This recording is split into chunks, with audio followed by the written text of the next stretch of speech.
I wanted to do a review on the Grevious ROM. This is the GreviousFlex ROM 3.1. I did get it downloaded and get it updated and get the text messaging issue resolved. We'll slide through here. If you are having an issue with data or text messaging, go into the tethering and networks, go into mobile networks, and this is what worked for me. I did enable the roaming. I went into network mode. I changed it to the LTE CDMA. Obviously, it's not what I want for a D800. I did that. I exited it out, closed it, went back into it again, and then I changed it to global, and that's what did it. Believe it or not, just doing that worked just fine. Because just updating from the previous version from 2 to 3.1 didn't fix the problem on its own. Sliding down here, I'll show you which one I'm on here. Let's go into the software information. There you go. I did flash the Dormax kernel after using the stock kernel, so I got some numbers for you there on how both of them perform. Performs fine on both. It's fluid, it's smooth, no hesitations. I will say that I did have a couple force crashes in the very beginning. Actually, I think there was only 2. They might have been Google service related.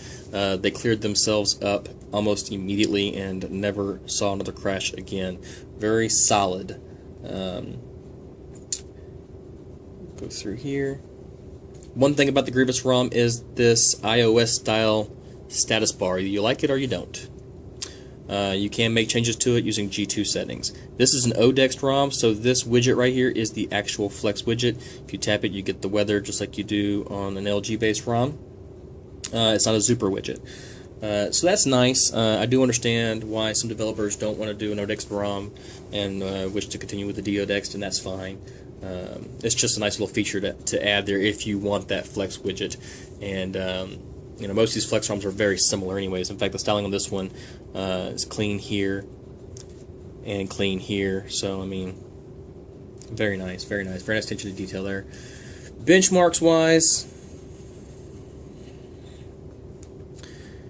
on the stock kernel, I got 19,650. It went up and down 300 points roughly.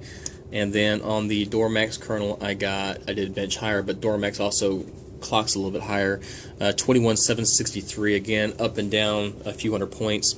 I will point out that when booting into recovery from the power menu, I didn't used to get this message, and no, I cannot read this, so I don't know what it's warning me about, but it did warn me about something. As far as the modem goes, modem works fine. I did a couple speed tests, and they're just on par with what you'd expect. So I know I have seen in some forums people complain about the speed of the modem, and so I made it a point to check that for you. The developer of this ROM is WhoIsLucky92. Does a great job. He checks his forums. He's responsive.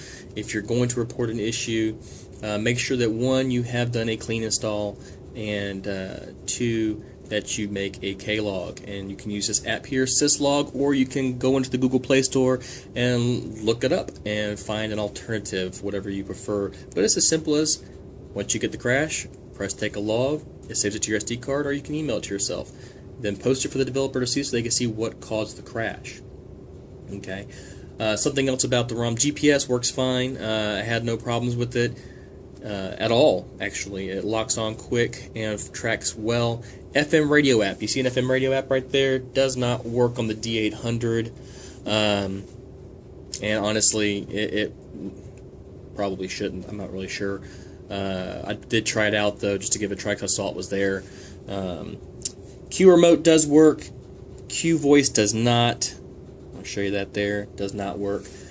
Q theater does work though, and just for show here,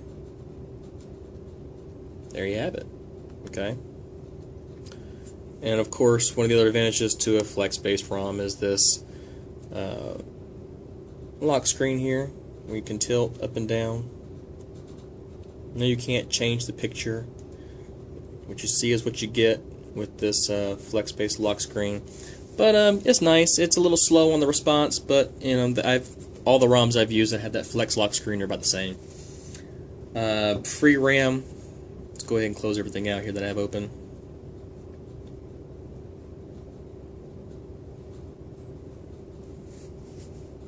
There you go, 769 if that's what you care about. I have seen as high as the high 800s before.